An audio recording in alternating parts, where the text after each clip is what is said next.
السلام علیکم ورحمۃ اللہ وبرکاتہ۔ بسم اللہ الرحمن الرحیم۔ کہانی حضرت 16 سیدوں کی۔ کسی شہر میں ایک بادشاہ تھا۔ اس کے یہاں کوئی اولاد نہیں تھی اور وہ بہت غمگین رہتا تھا۔ ایک دن کا واقعہ ہے، صبح سویرے جب وہ دانت صاف کر رہا تھا تو کسی سائل کی آواز آئی۔ فوراً بادشاہ نے ہیرے سے بھری ہوئی ایک تھالی سائل کو پیش کی، لیکن سائل نے منہ پھیر لیا اور خیرات لیے بغیر چل دیا۔ بادشاہ کو سخت تعجب ہوا اور افسوس ہوا اور اس نے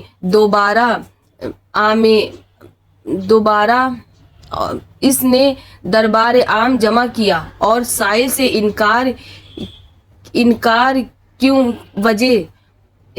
کی وجہ دریافت کی۔ سائل نے کہا کہ میں بانجھ کے گھر کی بھیک لینا نہیں چاہتا۔ یہ سن کر بادشاہ بہت رنجیدہ اور غمگین ہوا اور اسی وقت شاہی لباس اتار کر فقیری جامہ پہن کر محل سے چلتے وقت کہنے لگا، اگر رب العزت میری عزت رکھ لیں تو میں واپس آؤں گا۔ اور بادشاہ نے اپنی بیوی سے رخصت لے کر جنگل کی راہ لی۔ رات میں حضرت 16 سیدوں کا تشریف فرما تھا۔ انہوں نے بادشاہ کو بلایا، لیکن بادشاہ نے کہا میں ابھی واپس نہیں آ سکتا، جب میری امید پوری ہوگی اس وقت واپس لوٹوں گا۔ انہوں نے کہا کہ تمہاری امید پوری ہوگی، ضرور پوری ہوگی، تم ادھر آؤ اور میری بات سنو۔ کل صبح غسل کرنا اور اسی رات سحری کر کے 16 سیدوں کا روزہ رکھو اور 4 رکعت نفل نماز 16 سیدوں کے نام سے ادا کرنا اور تل یا کھجور سے روزہ کھول لینا۔ 5 پیسے کی شیرینی بانٹ کر ہماری کہانی سناؤ، تمہاری امید ضرور پوری ہوگی۔ جب 16 روزے پورے ہو جائیں تو انشاءاللہ تمہاری حیثیت کے مطابق ہمارے نام پر کھانا پکا کر فاتحہ دلانا۔ یہ سن کر بادشاہ اسی وقت اپنے محل کو آ کر حکومت سنبھالنے لگا۔ غسل کیا اور 16 سیدوں اور 16ویں کا روزہ رکھا۔ اسی طرح جب 9 روزے ختم ہوئے تو اس کے یہاں لڑکا تردد ہوا، مگر بادشاہ نے برابر روزہ رکھا۔ جب 16 روزے پورے ہوئے تو بادشاہ نے بڑی ہی عقیدت کے ساتھ فاتحہ دلوایا اور شیرینی تقسیم کر کے کہانی سنایا۔ محل کے قریب ایک بڑھیا رہتی تھی۔ اس نے بادشاہ سے دریافت کیا کہ اس کے یہاں کس طرح سے اولاد ہوئی۔ بادشاہ نے فرمایا، بڑی بی سامنے تشریف لائیں اور فاتحہ کا کھانا کھائیں تو میں بتاؤں گا۔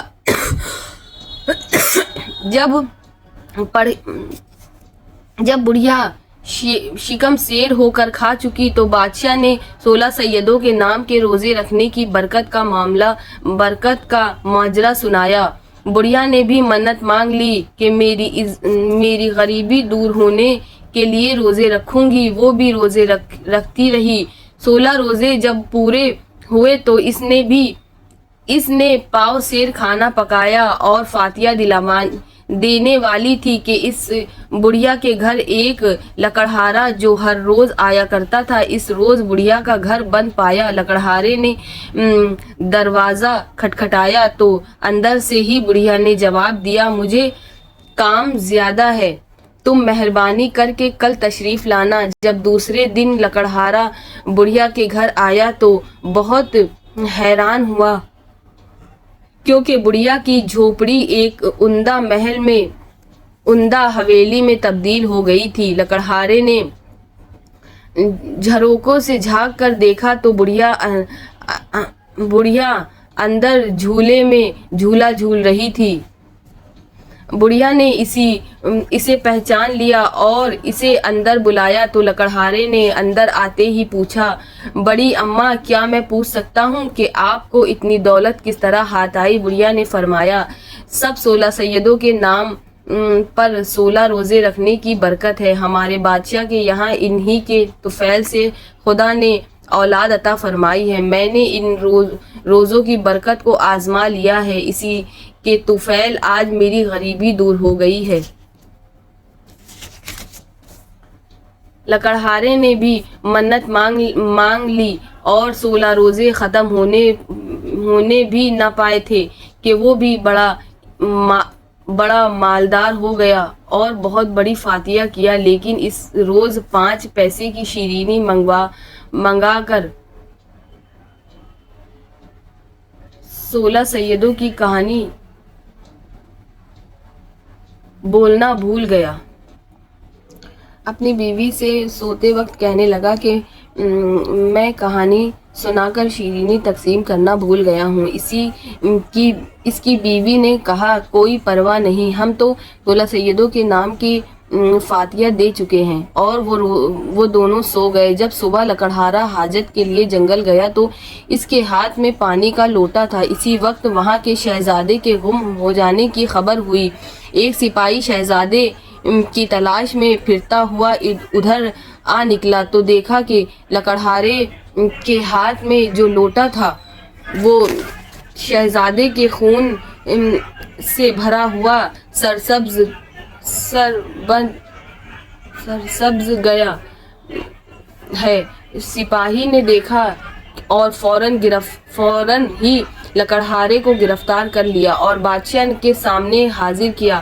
بادشاہ نے غصے میں آ کر اس کو قید خانے بھجوا دیا۔ قید خانے میں کچھ ہی دن گزرے تھے کہ خواب میں لکڑہارے نے دیکھا 16 سیدوں کی کہانی 16 سیدوں کہہ رہے ہیں کہ اے غافل، تو نے ہماری کہانی نہیں سنائی اور شیرینی کیوں نہیں تقسیم کی؟ کل 15ویں تاریخ ہے، بھول نہ جانا، غسل کر کے 15ویں کا روزہ رکھ اور ہماری کہانی دوسروں کو سنا، شیرینی تقسیم کر۔ لکڑہارے نے کہا شیرینی لانے یا منگوانے کے لیے میرے پاس پیسے نہیں ہیں۔ تو انہوں نے کہا کہ صبح کو اٹھ کر دیکھ تیرے بستر پر 5 پیسے ملیں گے۔ دوسرے دن اس نے سپاہیوں سے منت سماجت کر کے غسل کیا، روزہ رکھا، نفل نماز پڑھی، 5 پیسے لیے جیل کی کھڑکی میں سے دیکھ رہا تھا کہ کوئی نظر آئے تو شیرینی منگوا لے۔ اتفاق سے ایک مہاجر کا وہاں سے گزر ہوا، وہ اپنے بیٹے کی شادی کا سامان خریدنے کے لیے جا رہا تھا۔ لکڑہارے نے اس سے درخواست کی کہ وہ فاتحہ کے لیے شیرینی لا دے، مگر مہاجر نے لانے سے انکار کر دیا اور چل دیا۔ تھوڑی ہی دیر بعد وہاں سے ایک بڑھیا روتی ہوئی اپنے مرے ہوئے بیٹے کی کفن دفن کا سامان خریدنے جا رہی تھی۔ جب لکڑہارے نے 16 سیدوں کے نام فاتحہ کے لیے شیرینی لانے کو کہا تو اس نے مقدس فاتحہ کی شیرینی فوراً خرید کر دی۔ فاتحہ سنی اس فاتحے کی شیرینی تبرک لیے دکان پہنچی اور اپنے بیٹے کو دفنانے کا سامان لیے ہوئے گھر پہنچی۔ یہ دیکھ کر اس کی حیرت کی انتہا نہ رہی کہ اس کا بیٹا زندہ و سلامت کھڑا ہے۔ اس کو معلوم ہوا کہ یہ 16 سیدوں کی کہانی سننے کی برکت ہے، اور جس مہاجر نے شیرینی لانے سے انکار کیا تھا اس کا بیٹا جس کی شادی ہونے والی تھی وہ مر گیا، اور جو شہزادہ گم ہو گیا تھا وہ راستہ بھول جانے کی وجہ سے پوچھتا ہوا واپس آ گیا۔ بادشاہ کو بہت افسوس ہوا کہ اس نے ناحق بے قصور لکڑہارے کو قید کر رکھا ہے۔ لکڑہارے کو بلایا اور کہا کہ ہم سے خطا ہو گئی، اللہ کے لیے ہمیں معاف کر دو۔ لکڑہارے نے کہا جہاں پناہ، یہ خطا آپ سے نہیں مجھ سے ہوئی ہے، اس کی مجھے سزا ملی۔ بادشاہ نے پوچھا کہ تمہاری خطا کیا تھی؟ لکڑہارے نے کہا جہاں پناہ، میں نے 16 سیدوں کی کہانی اور شیرینی تقسیم کرنا بھول گیا تھا جس کا عذاب ہم پر نازل ہوا تھا۔ بادشاہ نے بھی منت مانگ لی۔ لکڑہارا اپنے گھر جا کر عیش و آرام کی زندگی بسر کرنے لگا۔ السلام علیکم ورحمۃ اللہ۔